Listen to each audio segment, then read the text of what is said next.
ফোনের আলো জ্বলছে, চোখ যাচ্ছে দেখে ফোনটা উল্টে রেখে দিল। এই ব্যাপারে কিছু বলার নেই, তাই কথা বাড়ানো বৃথা। কথার মাঝে কল কাটতে দেখে আহানাফ একের পর এক কল দিতেই থাকলো, কিন্তু শখ রিসিভই করলো না। তাই অনেকগুলো মেসেজ করলো।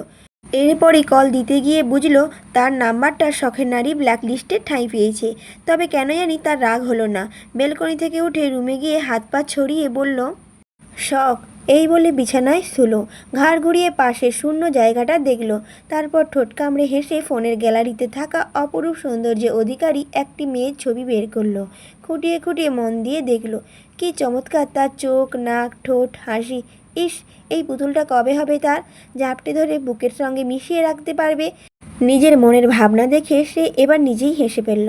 তারপর মিটিমিটি হাসতে হাসতে ছবির মেয়েটাকে উদ্দেশ্য করে বিড়বিড় করে বলল, এই যে মিষ্টি মুখের মিষ্টি মেয়ে, একটু ভালোবাসতে এত বাধা কিসের শুনি? এই দূরত্ব যে ভালো লাগে না। কাছে এসো, আমার আমার অবুঝ মন পুড়িয়ে আর পাষাণ হইও না গো, হইও না। সায়ন: ধন্যবাদ হ্যাকার সাহেবা, আপনার কাছে আমি বিমোহিত, অভিভূত। অপেক্ষা করুন, বাসায় ফিরে কড়া করে একটা চুমু ট্রিট দেব। এই বলে সায়ন মেসেজটা করলো। সায়ন জানে এই মেসেজের রিপ্লাই আসবে না, তাই ফোনটা পকেটে পুরে উঠে দাঁড়ালো। পার্টি অফিসে প্রায় সারা রাত খোলা থাকে। পোলাপান মিটিং করে, আলাপ আলোচনা বসে, কখনো আবার আমোদ ফুর্তিতে মাতে। সায়ন ছোলার খোসা ছাড়িয়ে মুখে পুরে বাইক নিয়ে বেরিয়ে গেল। পরপর ফোনে নোটিফিকেশন না এলেও বুঝলো কার মেসেজ হতে পারে। চৌধুরী নিবাসের কাছাকাছি মোড়ে এসে দেখে কেউ একজন দাঁড়িয়ে আছে।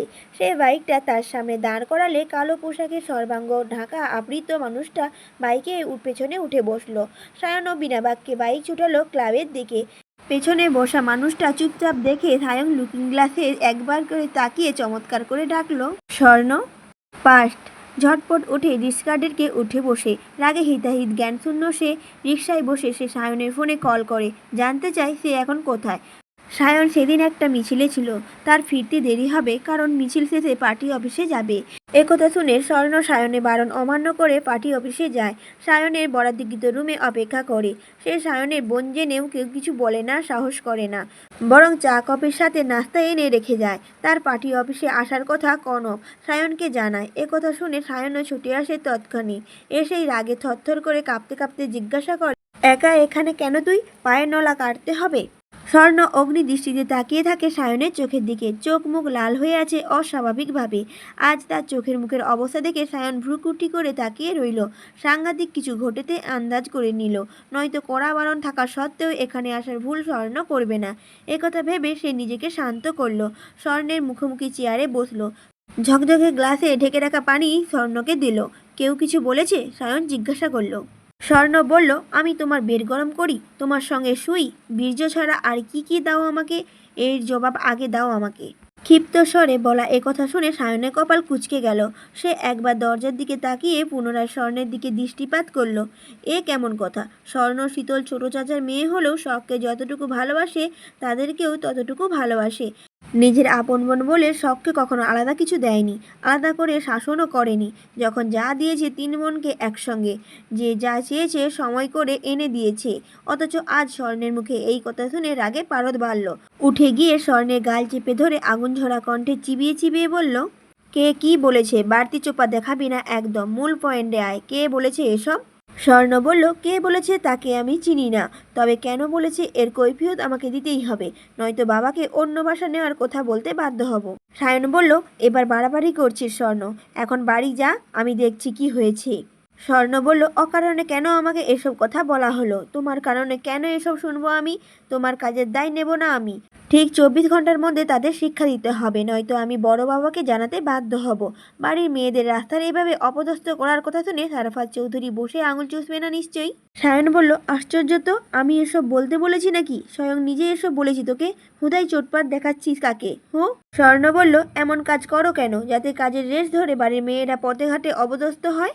সায়ন বলল, সেই কৈফিয়ত তোকে দিতে হবে? স্বর্ণ বলল, প্রয়োজনে তাই দিতে হবে। সায়ন একথার জবাব না দিয়ে চোয়াল শক্ত করে শুধু তাকিয়েছিল। স্বর্ণ তার রাগটুকু উগরে দিয়ে বাড়ি ফিরে রুমের দরজা বন্ধ করে বসেছিল। পরে সায়ন খোঁজ খবর নিয়ে সেই ছেলেগুলো কি করেছে একমাত্র সেই জানে। তারপর থেকে সায়নের সঙ্গে কথা বলতো না, পাশে বসতো না, কিছু দিলে নিত না, এমনকি ঈদের সেলামিও নিত না। এমন কিছুইও দেখতো না। অনেকে খেয়াল করেছিল ওদের দুজনের জিজ্ঞাসা করলে জবাব পাওয়া যায়নি কারো থেকে। সামান্য একটা ঘটনার সম্পর্কে অবনতি হচ্ছে দেখে একদিন সায়নী তাকে ডেকে পাঠায়। সরি বলে। জবাবে স্বর্ণ অকপটে বলে বসে, আমাকে তোমার সঙ্গে নাও। তার কথা শুনে সায়ন হেসে ফেলল। হাসতে হাসতে তার ভেজা চুলে ব্রাক ব্রাশ করতে করতে হেয়ালি সুরে বলল, সঙ্গে নেব মানে রাজনীতিতে নাম লেখানোর কথা বলছিস নাকি? স্বর্ণ বলল, হ্যাঁ। সায়ন বলল, না নিলে? স্বর্ণ বলল, পরিবারে আলাদা হওয়ার চমৎকার দৃশ্য দেখতে নিজেকে প্রস্তুত করো। সায়ন বলল, থ্রেট দিচ্ছিস? স্বর্ণ বলল, ধরে নাও তাই। সায়ন বলল, যে নোংরা ঘৃণা করি সেই নোংরা গায়ে মাখতে উঠে পড়ে লাগছিস কেন হঠাৎ? কি উদ্দেশ্য তোর? কি ঘোট পাকাচ্ছিস তুই? স্বর্ণ বলল, রাজি তুমি? সায়ন বলল, চৌধুরীর নিবাসের মেয়ে রাজনীতি করবে স্বপ্নেও ভাবতে পারিনি আমি। বাবা জানলে কি হবে বুঝতে পারছিস? স্বর্ণ জবাব দেয়নি। আবার নিজের জেদ থেকে তাকে টলানো যায়নি। এক প্রকার বাধ্য হয়েছিল সায়ন স্বর্ণের জেদের কাছে হার মানতে, এবং সেও শর্ত জুড়ে দিয়েছিল, বলেছিল, কাজের স্বার্থে যা করার করবি, তবে আড়ালে থেকে। যত যাই হোক, সর্বসম্মুখে কখনো তোর নিজের পরিচয় সামনে আনতে পারবি না। স্বর্ণ রাজি হয়েছিল। এরপর থেকে সুযোগ বুঝে স্বর্ণের সঙ্গে রাজনীতির আলাপ করত। ল্যাপটপে ছবি দেখিয়ে চিনাতো কে কার বিপক্ষ দল, কে কেমন, কে কোন কাজের সঙ্গে জড়িত। মাঝে মাঝে হোমওয়ার্কের মতো টাস্ক পূরণ করতে হতো, আর বেশিরভাগ টাস্ক পূরণ হতে হতো সমস্ত তথ্য কালেক্ট করা। মোট কথা, সায়ন বুঝতো না তাকে দিয়ে কী কাজ করাবে, কী কাজ করলে সবার চোখের আড়ালে থাকবে স্বর্ণ। পরে অনেক ভেবে প্রফেশনালভাবে হ্যাকিং শেখায়। মাসের পর মাস মন দিয়ে হ্যাকিং শেখে সে। বর্তমানে সে তুখোড় হ্যাকার। তার কাজ সায়নের চিহ্নিত করা আইডি কিংবা কোনো হ্যাক করে যে কোনো ব্যক্তির দুর্বলতা খুঁজে বের করা, তারপর একটি ফাইল তৈরি করে সেসব সায়নের হাতে তুলে দেওয়া। আর সায়ন তীক্ষ্ণ বুদ্ধি খাটিয়ে সেগুলোর কাজে লাগিয়ে রাজনীতির ফিল্ডে একাই নিজের জায়গা তৈরি করছে। কারণ রাজনীতি করতে গেলে সর্বপ্রথম নিজের পায়ের তলার মাটি শক্ত করা জরুরি, নয়তো ফিল্ডে টিকে থাকা মুশকিল। আর এভাবেই দিন যাচ্ছে, সময় কাটছে, ধীরে ধীরে ক্ষমতাও হাতে এসেছে। তবে এসব করতে করতে তারা কেউ টের পায়নি তাদের সম্পর্কের বদল ঘটেছে। অজান্তে মন দেওয়া নেওয়া হয়েছে, ভালোবাসার নামক জালে ফেসে গেছে, মোহ কেটে মায়াতে জড়িয়েছে। এসব যখন টের পেয়েছে, কেউ আর লুকানোর চেষ্টা করেনি, বরং অকপটে স্বীকার করেছে। গ্রহণ করেছেও একে অপরের ভালোবাসাকে। বাড়ির সকলের সামনে থেকে চালাচ্ছে লুকোচুরি প্রেম। প্রেমের সঙ্গে রাজনীতির মাঠে দাপিয়ে বেড়াচ্ছে। একজন সশরীরে উপস্থিত হয়ে আরেকজন আড়ালে থেকে শক্তি হয়ে। বাইরে বসা অবস্থায় শুদ্ধ এখনও শীতলকে ধরে আছে। তার চোখে মুখে একরাশ বিরক্তি ঝরে পড়ছে। শীতলের চোখ বন্ধ, ধীরে ধীরে নিঃশ্বাস পড়ছে। এতক্ষণ ধরে থাকতে থাকতে হাত ব্যথাও হয়ে গেছে। এইদিকে শীতলকে ধরে রাখতে গেলে এভাবে বাইক পড়ে যাবে, বাইক সামলাতে গেলে তার হাঁসফুঁসকে শীতলও পড়ে যাবে। এ কোন বিপদ! কিন্তু এভাবে কতক্ষণ থাকা যায়? সে আরেকবার শীতলের গাল চাপড়াতে ডাকলো। সাড়া নেই, নড়চড় নেই।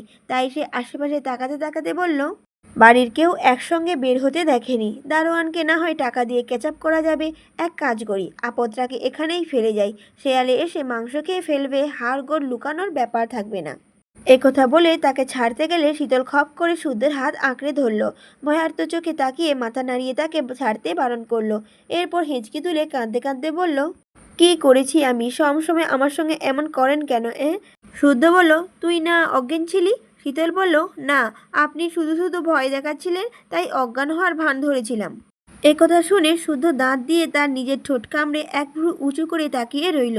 সে আগেই বুঝেছিল শীতল অভিনয় করছে, কারণ তার যাই হোক অবচেতন মানুষের দু চোখ পাতা তীর তীর করে কাঁপে না। সত্যি সত্যি ফেলে দিচ্ছে কিনা দেখার জন্য বারবার মিটমিট করে চোখ খুলে না। সে এই নিয়ে কথা না বাড়িয়ে শীতলকে ইশারা করে বাইক থেকে নামতে বলল। শীতল আশপাশ তাকিয়ে নামলো। শুদ্ধ বাইক স্ট্যান্ড করে পকেটে হাত গুজে সামনের দিকে হাঁটা ধরল।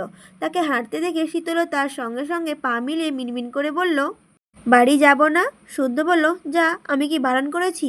শীতল বলল, একা একা বাড়ি যাব কিভাবে? শুদ্ধ বলল, বাতাসে উড়ে উড়ে, বা নয়তো আত্মার পিঠে ভর করে, যা। শীতল বলল, কোথায় কোথায় এমন খ্যাঁচ খ্যাঁচ করলে সঙ্গে নিলেন কেন? শুদ্ধ বলল, আমি নেইনি, তুই স্বেচ্ছায় সঙ্গে এসেছিস। শীতল বলল, এসেছি এসেছি, তাই বলে এভাবে কথা বলতে হবে? শুদ্ধ বলল, হ্যাঁ বলতে হবে। শীতল বলল, কেন বলতে হবে? শুদ্ধ বলল, নয়তো বিশুদ্ধ পুরুষের জাত যাবে যে। শীতল মুখ লটকে শুদ্ধর দিকে চোখ সরিয়ে নিল। চাঁদের আলোয় রাস্তা দেখা যাচ্ছে। রাত কটা বাজে কে জানে। শুদ্ধ হাঁটছে তো হাঁটছেই। বের হয়েছিল বাইকে করে ঘুরবে বলে, অথচ এই বর্বর লোক তখন থেকে হাঁটাচ্ছে তো হাঁটাচ্ছেই। সে এবার আর না পেরে পাশাপাশি চলতে চলতে পুনরায় মুখ খুলল, ওদিকে কোথায় যাচ্ছেন? সব অন্ধকার।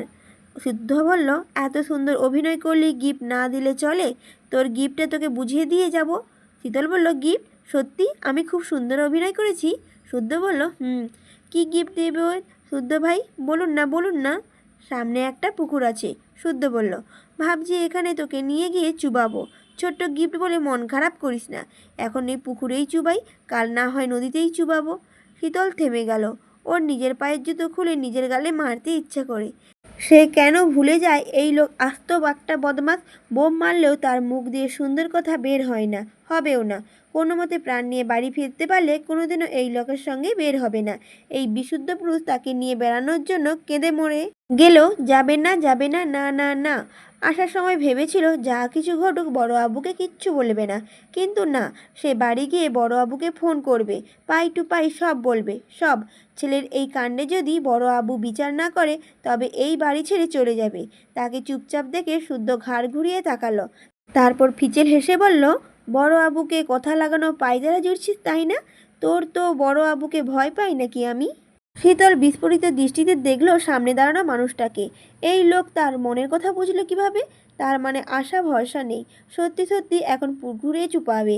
তাই সে ধপ করে বসে পড়ল। তাকে বসতে দেখে শুদ্ধ হাঁটা থামিয়ে কপাল কুঁচকে বলল, বসলি কেন? দেরি হয়ে যাবে তো, চল ওঠ। শীতল বলল, লাগবে না গিফট, বাড়ি যাব। শুদ্ধ বলল, তা বললে হয় নাকি?